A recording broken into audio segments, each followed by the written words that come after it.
وبما أني قادري أقول أدرك عبدك جيلاني أدرك عبدك جيلاني. الحمد لله الذي أبدع الأفلاك والأرضين، والصلاة والسلام على من كان نبيا وآدم بين الماء والطين، وعلى آله الطيبين وأصحابه المطهرين وعلماء أمته أجمعين، أما بعد. أعوذ بالله من الشيطان الرجيم. بسم الله الرحمن الرحيم. إن الذين قالوا ربنا الله ثم استقاموا تتنزل عليهم الملائكة. صدق الله العظيم وصدق رسوله النبي الأمين الكريم، ونحن على ذلك لمن الشاهدين والشاکرین، والحمد للہ رب العالمین. منبر پاک پر جلوہ فرما علماء ذوی الاحترام، ائمہ اعظام، مداحان رسول انام، حاضرین باوقار، السلام علیکم ورحمۃ اللہ تعالی وبرکاتہ. آئیے مصطفیٰ جان رحمت سرور کائنات فخر موجودات علیہ التحیۃ والثناء کی بارگاہ ناز میں درود و سلام کا نذرانِ عقیدت پیش کریں اور پڑھیں. اللہم صلی علی سیدنا و مولانا محمد معدن الجود والکرم و آلہ کرام اجمعین. حضرات، چونکہ اس اجلاس کو ایصال ثواب کی نیت سے بھی منعقد کیا گیا ہے، اس لیے اولاً تھوڑی دیر میں اسی حوالے سے گفتگو کرتا ہوں. ایصال ثواب کا معنی ہوتا ہے ثواب پہنچانا. کسی چیز کو کسی تک پہنچانے کے لیے کچھ شرطیں ہیں، کچھ چیزیں ضروری ہوتی ہیں. اگر حضرت مفتی ضیائی صاحب نے ابھی یہ کتاب مجھ تک پہنچائی تو اگر ان کے پاس یہ کتاب نہ ہوتی تو مجھ تک نہیں پہنچا پاتے. تو جو پہنچا رہا ہے اس کے پاس پہلے ہونا ضروری ہے. پھر جس کے پاس وہ چیز پہنچ رہی ہے اس کے اندر یہ صلاحیت ہو کہ اس کتاب کو یا اس سامان کو وصول کر سکے، اس کے اندر لینے کی صلاحیت ہو، بھیجنے والے کے اندر بھیجنے کی صلاحیت، اور جس کے پاس وہ چیز بھیجی جا رہی ہے اس کے اندر وصول کرنے کی صلاحیت، اور ایک وہ چیز جو بھیجی جا رہی ہے. سارے علماء اس بات پر متفق ہیں کہ ثواب بھیجنے کے لیے سب سے پہلی شرط یہ ہے کہ آدمی صاحب ایمان. اگر آدمی کے پاس ایمان نہیں ہوگا تو پھر اس کے کاموں کا اسے ثواب نہیں مل سکتا. قرآن کریم میں اللہ جل مجدہ نے فرمایا فَجَعَلْنَاهُ هَبَأً مَنْثُورًا. بہت سارے لوگوں نے بظاہر اچھا کام کیا لیکن اللہ تعالی نے ان کے کفر کی بنیاد پر ان کے سارے اچھے کاموں کو ریت کی ذرات کی طرح اڑا دیا اور اس کی کوئی حیثیت نہیں ہوئی. ہر نیکی کا ثواب پانے کے لیے ایمان شرط ہے. بغیر ایمان کے آدمی ثواب نہیں پا سکتا، اور جب خود بغیر ایمان کے ثواب نہیں پا سکتا تو دوسرے تک کوئی بے ایمان ثواب پہنچا بھی نہیں سکتا. ثواب پانے کے لیے بھی ایمان ضروری اور ثواب پہنچانے کے لیے بھی ایمان ضروری. اب ایک طبقے نے ایصال ثواب کا دروازہ بند کر دیا اور اس نے کہا کہ آپ کا عمل آپ کے ساتھ، کسی دوسرے کا ثواب آپ کو نہیں پہنچ سکتا. اور ایک جماعت نے یہ سلسلہ جاری رکھا.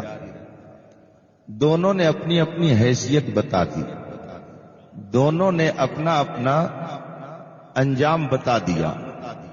جو ثواب پہنچانے کا سلسلہ باقی رکھے ہوئے ہے وہ گویا یہ اعلان کر رہا ہے خدا کا شکر ہے کہ ہم صاحب ایمان، اور جس نے سلسلہ بند کر دیا گویا وہ بھی اعلان کر رہا ہے کہ ہمارے پاس کچھ نہیں ہے، ہم بھیجنے کی صلاحیت نہیں رکھتے ہیں۔ شاید کسی دانشور ہی کا یہ جملہ ہوگا، اگرچہ اسے دیہات میں بھی بولا جاتا اور شہر میں بھی، مر گئے مردود، نہ فاتحہ نہ درود۔ تو یہ وہ اپنی حیثیت کا اعلان کرتے ہیں کہ ہمارے اندر ثواب بھیجنے کی صلاحیت نہیں ہے، اور اہل ایمان ایصال ثواب کی محفل منعقد کر کے یہ اعلان کرتے ہیں خدا کا شکر ہے کہ ہمارے پاس کچھ ثواب ہے اور ہمارے اندر بھیجنے کی صلاحیت ہے۔ ایمان کے بغیر نہ آپ کو ثواب مل سکتا ہے، نہ ثواب کسی کو بھیج سکتا ہے۔ اسی لیے ایک انسان کے اوپر، میں مسلمان نہیں کہتا، انسان کے اوپر یہ لازم ہے کہ وہ اللہ کی توحید اور رسول پاک کی رسالت کا اقرار کرے۔ قرآن کریم میں فرمایا گیا وَإِن مِّن شَيْءٍ إِلَّا يُسَبِّحُ بِحَمْدِهِ، کائنات کی کوئی شے ایسی نہیں ہے جو خدا کی تسبیح نہ کرے۔ گویا ذرہ ذرہ خدا کی تسبیح کر رہا ہے اور اس کی پاکی بیان کر رہا ہے۔ ایک ذرہ سے لے کر کے آفتاب اور آسمان تک خدا کی تسبیح میں لگے ہوئے ہیں، اس کی پاکی بیان کر رہے ہیں۔ کسی کی تعریف کرنے سے پہلے ضروری ہے کہ آدمی اس کو پہچانے۔ اگر آپ کسی کی تعریف کر رہے ہوں تو ضروری ہے کہ آپ پہلے اس کو جانیں۔ ذرہ ذرہ اگر خدا کی تسبیح کر رہا ہے تو کیا اس سے سمجھ میں نہیں آتا ہے کہ ذرہ ذرہ خدا کی معرفت رکھتا ہے؟ بغیر خدا کی معرفت کے اس کی پاکی کیسے بیان کی جا سکتی ہے؟ جب ایک انسان کی تعریف کرنے سے پہلے ضروری ہے کہ اس کی پہچان ہو، اس کی شخصیت کو جانا جائے، اس کے صفتوں کو جانا جائے، اس کے کمال کو جانا جائے۔ تو اگر خدا کی پاکی بیان کرنی ہو تو جو پاکی بیان کرے گا کیا وہ خدا کی پہچان نہیں رکھے گا؟ اس کا مطلب ہے کہ ذرہ ذرہ خدا کی معرفت رکھتا ہے۔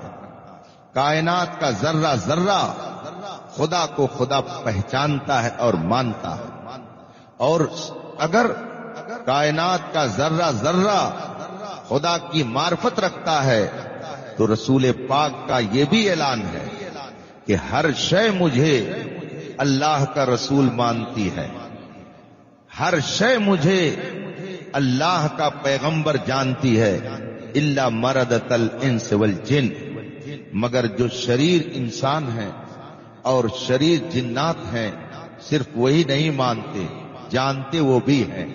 تو جس طرح سے کائنات کا ذرہ ذرہ خدا کی تسبیح میں لگا ہوا ہے، اس کی ربوبیت کا اعلان کرتا ہے، تو یہ کہنے دیجئے کہ کائنات کا ذرہ ذرہ مصطفیٰ جان رحمت کی نبوت کا اعلان کرتا ہے۔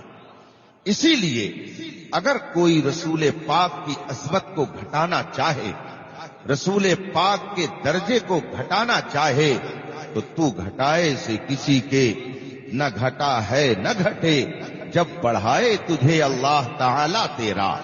کائنات میں جتنے مردۃ الانس والجن ہیں، جتنے سرکش اور بدماش لوگ ہیں، سر پٹک پٹک کر کے اپنا وجود ختم کر دیں گے، لیکن نور حق شمع الہی کو بجھا سکتا ہے کون؟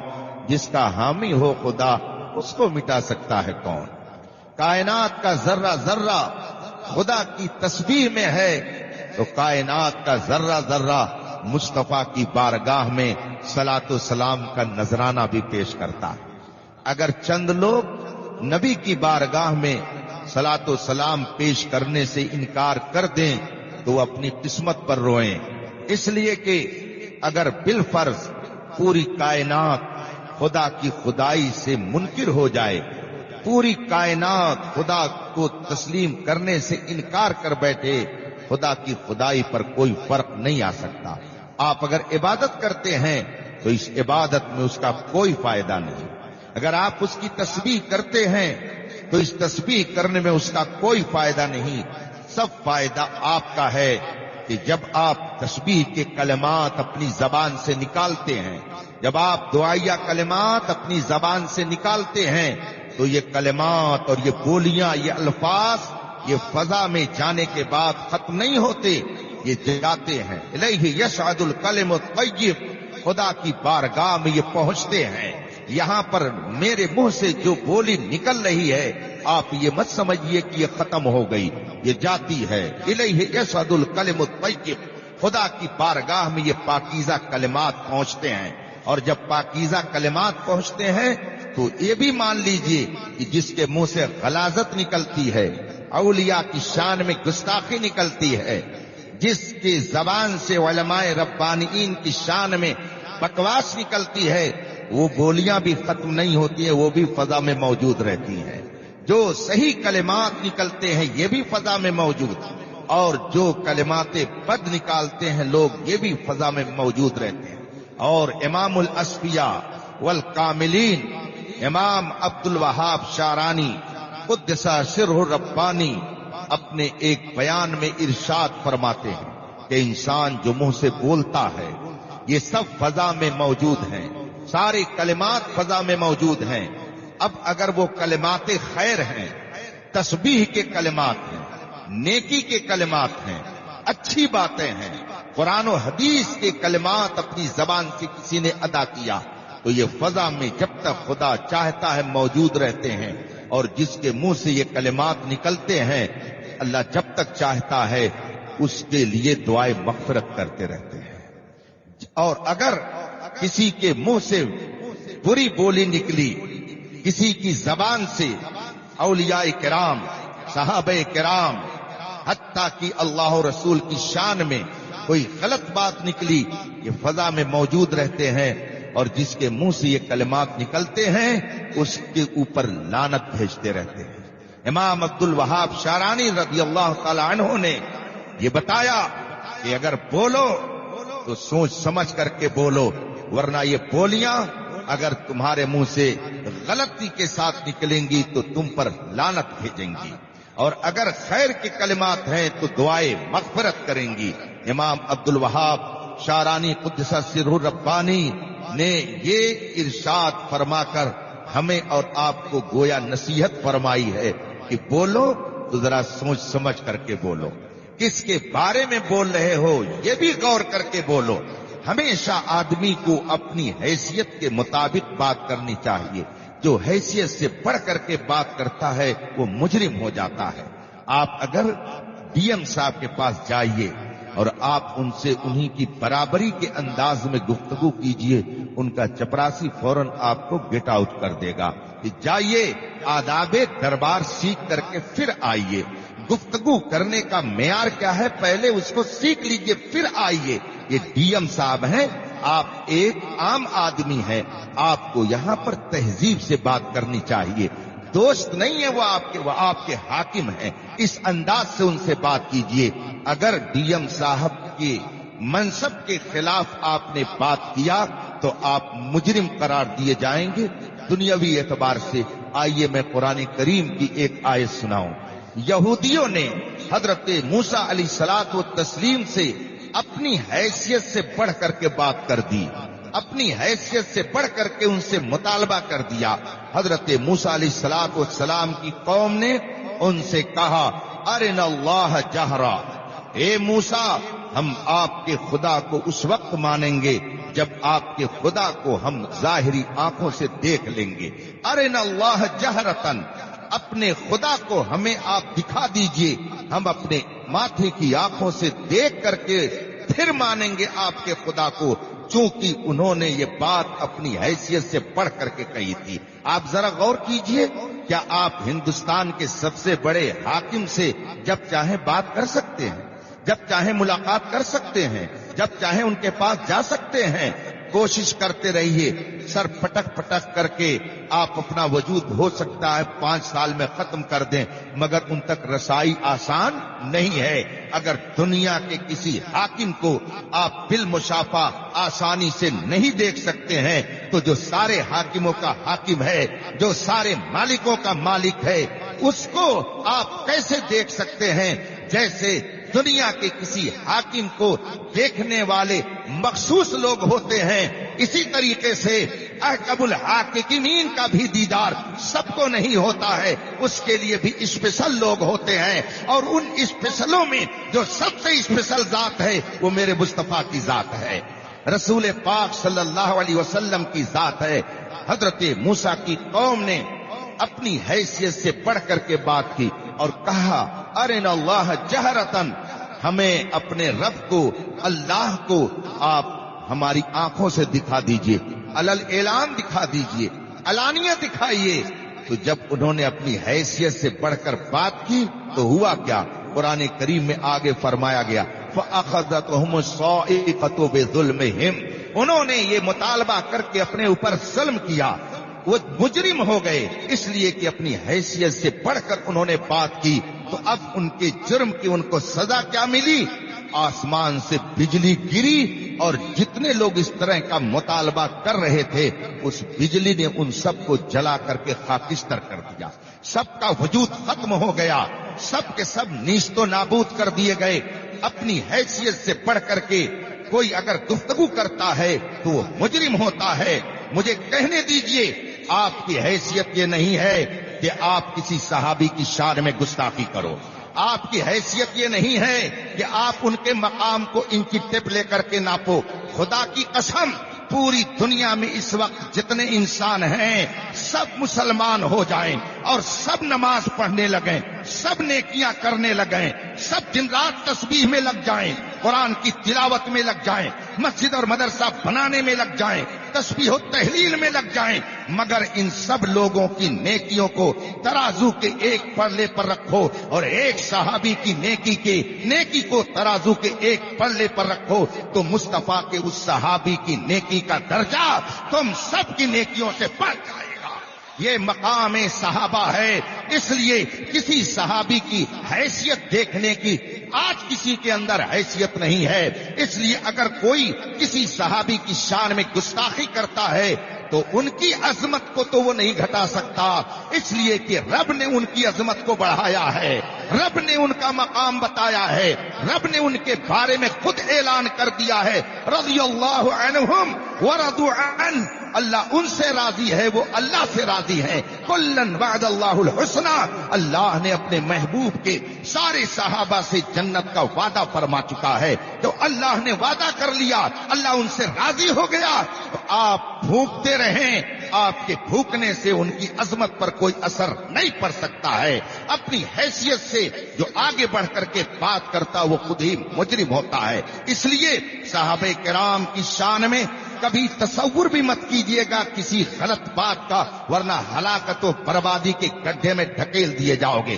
عقیدے کا مسئلہ ہے، اس عقیدے پر قائم رہیں گے تب آپ کو ثواب ملے گا، آپ کو نیکیوں کا اجر ملے گا، اور پھر آپ پہنچائیں گے تب دوسرے تک پہنچے گا۔ عقیدے کا مسئلہ ہے ان افضل البشر بعد الانبیاء بالتحقیق سیدنا و مولانا ابو بکر الصدیق، اس کائنات میں نبیوں اور رسولوں کے بعد، کائنات میں ساری مخلوقات الہیہ میں سب سے عظیم رتبہ نبیوں کے بعد، رسولوں کے بعد اگر کسی کا ہے تو صدیق اکبر کا ہے۔ حضرت سیدنا صدیق اکبر خلیفہ اول امیر المومنین، خلیفہ دوم عمر فاروق اعظم، خلیفہ سوم حضرت سیدنا عثمان غنی، خلیفہ چہارم حضرت سیدنا مولا کائنات علی مرتضی رضی اللہ تعالیٰ عنہ، اور خلیفہ پنجم حضرت امام حسن مجتبی، اور امام حسن مجتبی جو ہمارے آقا ہیں، ہمارے مخدوم ہیں، ہمارے حاکم ہیں، ہمارے راجا ہیں، ہمارے محبوب ہیں، محبوب رب العالمین ہیں، جنتی جوانوں کے سردار ہیں، متقی ہی نہیں امام الاتقیاء ہیں، زاہد ہی نہیں امام الزہداء ہیں۔ حضرت سیدنا امام حسن مجتبی جو 5ویں خلیفہ ہیں، انہوں نے 6واں خلیفہ آپ کو نہیں بنایا ہے، آپ کے باپ کو نہیں بنایا ہے، آپ کے دادا کو نہیں بنایا ہے، آپ کے پیر کو نہیں بنایا، سیدنا امیر معاویہ کو بنایا ہے۔ اس حاکم نے، اس ہمارے محبوب نے، اس مخدوم نے، جنت کے اس سرکار نے آپ کے بنانے سے نہیں، سیدنا امام حسن مجتبی کے بنانے سے وہ چھٹے خلیفہ بنائے گئے۔ اس لیے جو سنی ہونے کے باوجود کسی صحابی کی شان میں گستاخی کرے تو اس کے اندر سے اہلیت چھین لی جاتی ہے، نہ اس کو ثواب ملتا ہے نہ وہ ثواب پہنچانے کا اہل ہوتا ہے۔ اسی لیے کوئی رافضی اگر آپ کو ایصال ثواب کرنا چاہے تو صبح سے شام تک، بلکہ میں اپنی دیہاتی زبان میں کہہ دوں کہ جیسے کہیں پر ٹرک پھنس جائے اور اس کو 50 نہیں 100 لوگ مل کر کے آگے دھکا دے کر کے، مفتی بدر الدین صاحب جیسے طاقتور دھکے دے دے کر کے شام تک یہ عاجز ہو جائیں مگر وہ نکل نہ سکے دلدل سے، ایسے ہی سارے رافضی مل کر کے اگر چاہیں کہ ڈھکیل کر کے ثواب پہنچائیں تو جب ثواب ہے ہی نہیں تو پہنچے گا کیا؟ اس لیے ثواب پہنچانے کے لیے سب سے پہلے ضروری ہے کہ آدمی سنی صحیح العقیدہ ہو، اور سنی صحیح عقیدہ وہی ہوگا جو کسی صحابی کی شان میں گستاخی نہ کرے۔ کسی صحابی کی شان میں گستاخی کرنے والا وہ اہل سنت سے باہر ہو جاتا ہے۔ سیدنا امام اعظم ابو حنیفہ رضی اللہ تعالی عنہ سے ایک موقع پر پوچھا گیا، حضور سنی ہونے کی پہچان کیا ہے؟ سیدنا امام اعظم ابو حنیفہ رضی اللہ تعالی عنہ نے فرمایا، تفضیل الشیخین، حب الختنین والمسح علی الخفین۔ تفضیل الشیخین کا مطلب ہے حضرت سیدنا صدیق اکبر اور حضرت سیدنا عمر فاروق اعظم کو سب سے افضل ماننا، سب سے برتر ماننا، مخلوقات الہیہ میں انبیاء اور رسولان اعظام کے بعد سب سے افضل قرار دینا، یہ سنی ہونے کی پہچان ہے۔ لہذا اگر کوئی کہتا ہے کہ حضرت مولا علی یہ سب سے افضل ہیں، بلکہ بعض تو آج کل اتنی جرات کرتے ہیں، علل اعلان اپنی تقریروں میں کہتے ہیں کہ ہمارے نبی کو چھوڑ کر حضرت آدم سے لے کر حضرت موسیٰ تک جتنے نبی آئے سب سے افضل حضرت مولا علی ہیں۔ یاد رکھیے گا، مولا کائنات کی عظمت اس قدر ہے کہ ہماری اور آپ کی عقل بلکہ پوری دنیا کے مسلمانوں کی عقلیں مل جائیں اور ان کے مقامات رفیع کو سمجھنا چاہیں تو نہیں سمجھ سکتے ہیں، یہ بالکل مسلم ہے۔ ان کے درجے تک عقل انسانی کی آج رسائی نہیں ہو سکتی ہے، مگر یہ کہنا کہ وہ نبیوں سے افضل ہیں یہ کفر ہے، اور اس کہنے سے آدمی اسلام سے باہر ہو جاتا ہے۔ لہذا اگر ایسا آدمی بھی ایصال ثواب کرے تو پہنچنے والا نہیں ہے، چاہے صبح سے شام تک دھکے لگا لگا کر کے پہنچائے۔ کسی رافضی کا ثواب جب اس کو خود نہیں ملتا ہے کسی اچھے کام کا ثواب تو دوسرے کو کیا پہنچائے گا؟ اس لیے سب سے پہلی شرط ہے ایصال ثواب کے لیے کہ آدمی خود صاحب ایمان ہو، اور پھر جس کے پاس وہ ثواب پہنچا رہا ہے اس کے اندر لینے کی صلاحیت ہو۔ اگر لینے کی صلاحیت نہیں ہوگی، کتاب وصول کرنے کی صلاحیت ہی نہیں ہوگی تو کتاب وصول کیا کرے گا؟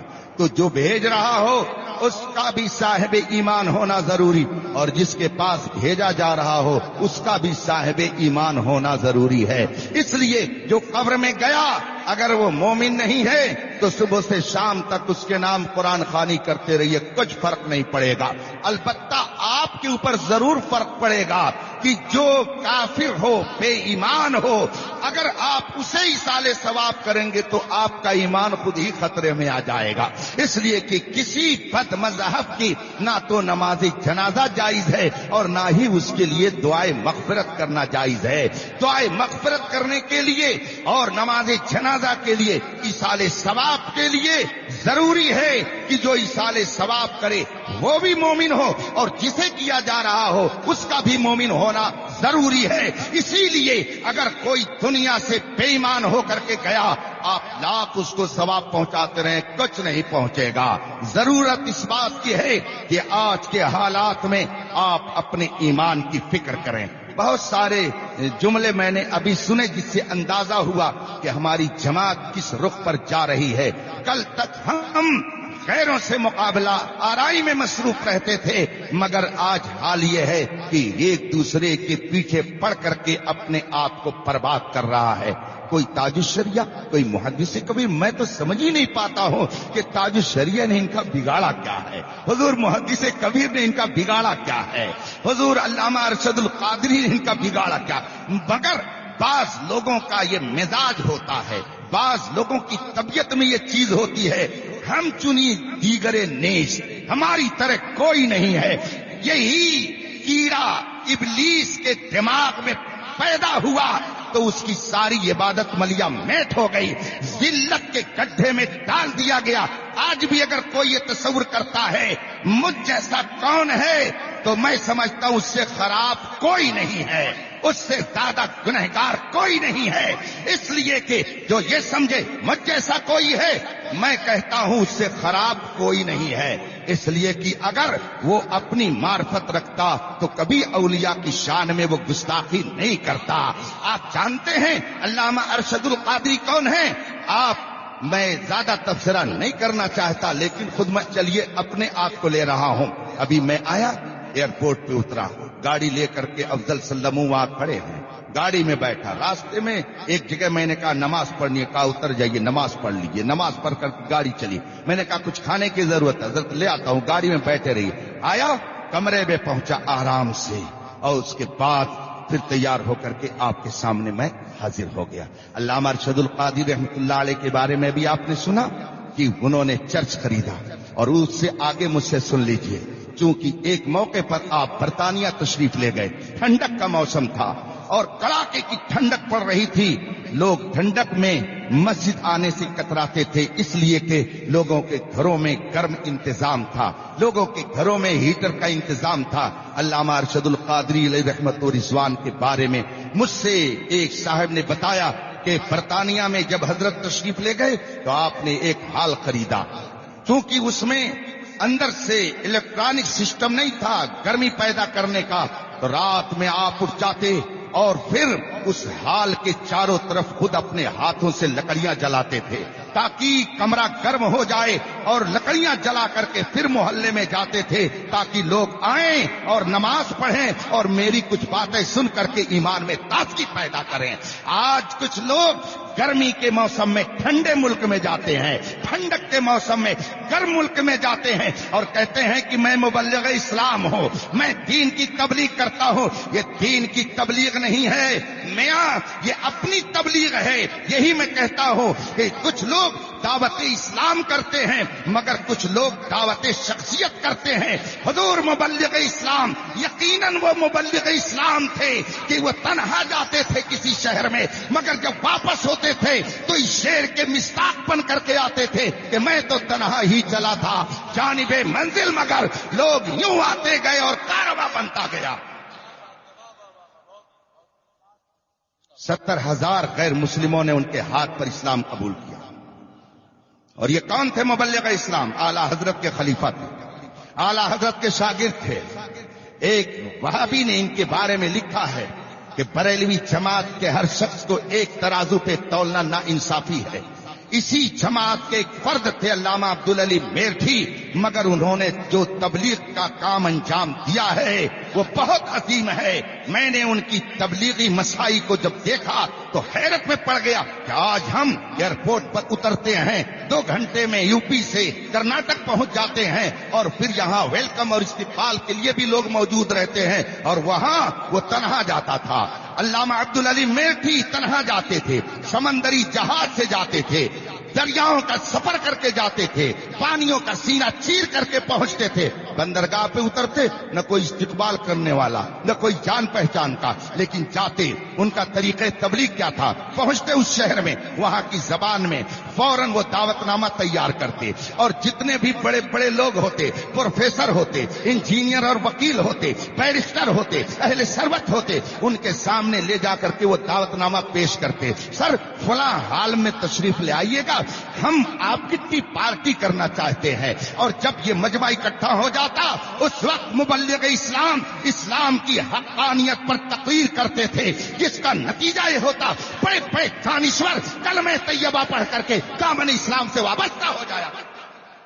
آج یورپ و امریکہ میں جو اہل سنت و جماعت کے علماء جاتے ہیں، یہ سب فیلڈ خلیفہ اعلی حضرت علامہ عبدالعلیم میرٹھی کی بنائی ہوئی ہے۔ جو لوگ جا رہے ہیں اور اعلی حضرت کی مخالفت کر رہے ہیں، ان سے کہہ دیجئے مت جاؤ، یہ فیلڈ امام احمد رضا کے غلاموں کی ہے، ان کی بنائی ہوئی فیلڈ ہے، ان کی خدمات ہیں۔ علامہ عبدالعلیم میرٹھی رحمت اللہ تعالی علیہ ایک موقع پر تشریف لے گئے، کیپ ٹاؤن افریقہ کا ایک شہر ہے۔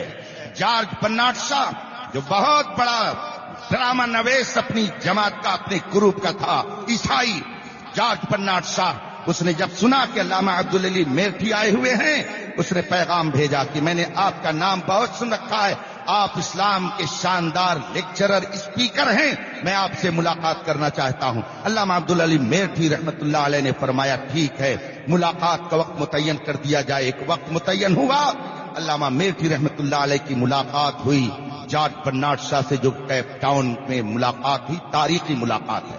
آئرلینڈ ایک شہر ہے، وہاں کا رہنے والا تھا یہ جارج برنارڈ شاہ، اور بہت بڑا انگلش کا ڈرامہ نویس تھا۔ اس کی ملاقات علامہ میرٹھی سے ہوئی تو اس نے کہا مولانا میں نے آپ کے بارے میں بہت سن رکھا ہے، آپ بہت شاندار اسپیچ دیتے ہیں، یہ بتائیے آپ کہتے ہیں کہ جو ایمان والا ہے وہ جنت میں جائے گا، جو ایمان نہیں لائے گا وہ جہنم میں جائے گا، تو کیا جنت اور جہنم موجود ہے؟ علامہ میرٹھی رحمت اللہ علیہ نے فرمایا بے شک جنت بھی ہے، جہنم بھی ہے، جو ایمان والے ہیں وہ جنت میں جائیں گے، جو کفر کر کے دنیا سے جائیں گے، اسی حالت میں دنیا سے جائیں گے، وہ جہنم میں جائیں گے۔ کہا جنت و جہنم ہے؟ علامہ میرٹھی نے فرمایا ہاں ہے۔ کہا کیا پروف ہے؟ علامہ میرٹھی نے کچھ کہنا چاہا، اس نے کہا یاد رکھیے میں مسلمان نہیں ہوں، میرے سامنے قرآن مت پیش کیجیے گا، قرآن کی دلیل اسے دیجیے گا جو مسلمان ہے، حدیث اسے سنائیے گا جو مسلمان ہے۔ میں نہ قرآن کو مانتا ہوں نہ حدیث کو مانتا ہوں، مجھ کو سائنٹیفک سسٹم سے سمجھائیے کہ جنت بھی ہے اور جہنم بھی ہے، جنت کا بھی وجود ہے، جہنم کا بھی وجود ہے، مجھے عقلی دلیل دے کر کے سمجھائیے۔ میں قرآن کو نہیں مانتا، میں حدیث کو نہیں مانتا، آپ مجھے جو کچھ سنانا چاہیں گے قرآن حدیث سے، میں قرآن سے ثبوت نہیں چاہتا کہ جنت ہے، میں تو سائنٹیفک سسٹم سے سمجھنا چاہتا ہوں، عقلی دلیلوں سے سمجھنا چاہتا ہوں کہ جنت بھی ہے جہنم بھی ہے۔ ذرا بلا لائیے آج کے مبلغین کو جو کہتے ہیں ہم کام کرتے ہیں، یہ سب ہم زبان پر لانے کی کیسے جرات ہوتی ہے؟